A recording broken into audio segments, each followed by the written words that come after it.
ಒಮ್ಮೆ ಅರ್ಜುನ ಕೃಷ್ಣನನ್ನು ಕೇಳುತ್ತಾನೆ, ಎಲ್ಲವೂ ಹಣೆಬರಹದಲ್ಲೇ ಬರೆದಿದ್ದಾರೆ ಅಂದ ಮೇಲೆ ಪ್ರಯತ್ನಪಟ್ಟು ಫಲವೇನು ಎಂದು. ಶ್ರೀ ಭಗವಾನ್ ಕೃಷ್ಣ ಉತ್ತರಿಸುತ್ತಾನೆ, ಯಾರಿಗೆ ಗೊತ್ತು, ಪ್ರಯತ್ನ ಪಟ್ಟರೆ ಸಿಗುತ್ತದೆ ಎಂದು ಹಣೆಬರಹದಲ್ಲಿ ಬರೆದಿದ್ದರೆ. ಪ್ರಯತ್ನಂ ಸರ್ವಸಿದ್ಧಿ ಸಾಧನಂ. ಹಲೋ, ನಮಸ್ತೆ, welcome back to my YouTube channel. This is my 5th day of mini vlog. ಮಾರ್ನಿಂಗೇ ನಾನು ವಾಕನ್ನು ಮುಗಿಸ್ಕೊಂಡು ಗಿಡಗಳಿಗೆಲ್ಲ ನೀರು ಹಾಕಿ ಆ್ಯಂಡ್ ಅಣ್ಣ ಕಾಫಿ ಬೇಕು ಅಂತ ಕೇಳಿದ್ರು, ಅವ್ರಿಗೂ ಕೂಡ ಕಾಫಿ ಮಾಡಿಕೊಟ್ಟು ಆ್ಯಂಡ್ ನಾನು ನೈಟನ್ನೇ ಸೋಕ್ ಮಾಡಿಟ್ಟಿರೋಂತಹ ಮೆಂತ್ಯ ಕಾಳದ ನೀರನ್ನು ಕುಡಿದು ನೆಕ್ಸ್ಟ್ ಟಿಫನ್ಗೆ ನಾನು ಇವತ್ತು ಓಟ್ಸನ್ನು ತೊಗೊತಾ ಇದ್ದೀನಿ. ಅಮ್ಮ ಬಾತ್ ಮಾಡಿದರು, ಟೊಮೊಟೊ ಬಾತ್, ಅದನ್ನು ಅಣ್ಣಂಗೆ ಹಾಕ್ಕೊಟ್ಟು ನಾನಿವತ್ತು ಓಟ್ಸ್ ಮಾಡ್ಕೊಂಡಿದ್ದೀನಿ. Over night oats. ಇದು ಮಿಲ್ಕ್ ಬದಲು ನಾನು ಆರೆಂಜ್ ಜ್ಯೂಸನ್ನ ರೀಪ್ಲೇಸ್ ಮಾಡ್ಕೊಂಡಿದ್ದೀನಿ. ಇದ್ರ ರೆಸಿಪಿ ಬೇಕು ಅಂತಂದರೆ ಕಮೆಂಟ್ ಸೆಕ್ಷನಲ್ಲಿ ತಿಳಿಸಿ, ನಾನು ಈ ರೆಸಿಪಿನ ಅಪ್ಲೋಡ್ ಮಾಡ್ತೀನಿ ಆದಷ್ಟು ಬೇಗ. ಆ್ಯಂಡ್ ಗ್ರೋಸರೀಸ್ ಎಲ್ಲ ತೊಗೊಬಂದಿಟ್ಟಿದ್ರು ಅಮ್ಮ, ಎಲ್ಲನೂ ಜೋಡಿಸ್ಬಿಡೋಣ ಅಂತ ಅಂದ್ಬಿಟ್ಟು ಎಲ್ಲನೂ ಬಾಕ್ಸ್ಗೆ ಹಾಕಿ ಎತ್ತಿಡ್ತಾ ಇದ್ದೀನಿ.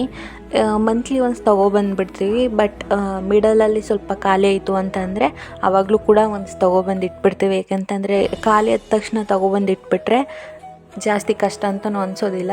ಯಾಕೆಂತಂದರೆ ಯಾವುದೇ ಒಂದು ಐಟಮ್ಸ್ ಖಾಲಿಯಾಗಿದೆ ಆವಾಗಲೇ ತೊಗೊಬಂದು ನಾವು ಅದನ್ನ ಫುಲ್ಫಿಲ್ ಮಾಡಿಬಿಟ್ರೆ ನೆಕ್ಸ್ಟ್ ನಾವು ಗ್ರಾಸರಿ ತೊಗೊಬರೋಕ್ಕೆ ಹೋಗಬೇಕಾದ್ರೆ ಎಲ್ಲನೂ ಮಿನಿಮಮ್ ಕ್ವಾಂಟಿಟಿಲಿ ತೊಗೊಬಂದು ಇಟ್ಕೋಬೋದು. ಆವಾಗ ಎಲ್ಲನೂ ಒಂದೇ ಸಲ ತೊಗೊಬಂದು ಇಟ್ಕೋತೀವಿ ಅಂತಂದರೆ ಬಜೆಟ್ ಕೂಡ ಜಾಸ್ತಿ ಆಗುತ್ತೆ. ಸೊ ನಮ್ಮ ಬಜೆಟ್ಗೆ ಎಷ್ಟು ಬೇಕೋ ಅಷ್ಟನ್ನು ನಾವು ಖಾಲಿಯಾದಾಗ ತೊಗೊಬಂದು ಇಟ್ಕೊಬಿಟ್ರೆ ಬೆಟರ್ ಅಂತ ನನಗನ್ಸುತ್ತೆ. ಆ್ಯಂಡ್ ನೆಕ್ಸ್ಟು ನಾನು ಇಲ್ಲಿ ಎಲ್ಲ ಗ್ರೋಸರೀಸನ್ನು ಎತ್ತಿಡ್ತಾ ಇದ್ದೀನಿ. ಈ ರೀತಿ ಕ್ಯೂಟ್ ಬಕೆಟ್ ಏನಿರುತ್ತಲ್ಲ, ಚಿಕ್ಕ ಚಿಕ್ಕ ಬಾಕ್ಸ್ಗಳು, ಅದರಲ್ಲಿ ನಾನು ಈ ಥರ ಡಿವೈಡ್ ಮಾಡಿ ಎತ್ತಿಟ್ಕೊಂಡಿರ್ತೀನಿ. ಖಾಲಿಯಾದಾಗ ಬಾಕ್ಸ್ಗಳಿಗೆ ರೀಫಿಲ್ ಮಾಡ್ಕೋಬೋದು. ಅದಕ್ಕಿಂತ ಮುಂಚೆ ಇದು ಎಕ್ಸ್ಟ್ರಾಸ್ ಏನಿರುತ್ತಲ್ಲ ಅದನ್ನೆಲ್ಲ ನಾನು ಬಕೆಟ್ಗೆ ಫುಲ್ಫಿಲ್ ಮಾಡ್ಕೊತೀನಿ. ಇದೆಲ್ಲ ಮುಗಿದ್ಮೇಲೆ ನೆಕ್ಸ್ಟು ನನ್ನ ಊಟ ಈ ರೀತಿಯಾಗಿತ್ತು. ಊಟ ಮುಗಿಸ್ಕೊಂಡು ಸಂಜೆ ಒಂದು ಜೀರಾ ವಾಟರ್ನ ತೊಗೊಂಡು ನೆಕ್ಸ್ಟು ಕೆಲಸ ಇತ್ತು ಅಂತ ಕಿಚನ್ ಕಡೆ ಬಂದೆ. ಕಿಚನಲ್ಲಿ ಪಾತ್ರೆ ಎಲ್ಲ ವಾಶ್ ಮಾಡಿ ಕಿಚನ್ನ ಕೂಡ ನೀಟಾಗಿ ಕ್ಲೀನ್ ಮಾಡಿಕೊಂಡು ಆ್ಯಂಡ್ ಆಯಿಲೆಲ್ಲ ಖಾಲಿಯಾಗಿತ್ತು, ತೊಗೊಬಂದಿದ್ನಲ್ಲ ಅದನ್ನೆಲ್ಲ ರೀಫಿಲ್ ಮಾಡಬೇಕಾಗಿತ್ತು. ಅದಕ್ಕೂ ಮುಂಚೆ ಆಯಿಲ್ ಬಾಟಲೆಲ್ಲ ವಾಶ್ ಮಾಡಿ ಅದನ್ನು ಡ್ರೈ ಮಾಡೋಣ ಅಂತ ಅಂದ್ಬಿಟ್ಟು ವಾಶ್ ಮಾಡಿ ಇಟ್ಟಿದ್ದೀನಿ. ಡ್ರೈ ಆಗ್ತಾಯಿದೆ. ಅದು ಡ್ರೈ ಆದಮೇಲೆ ಅದನ್ನ ಆಯಿಲ್ ರೀಫಿಲ್ ಮಾಡ್ತೀನಿ.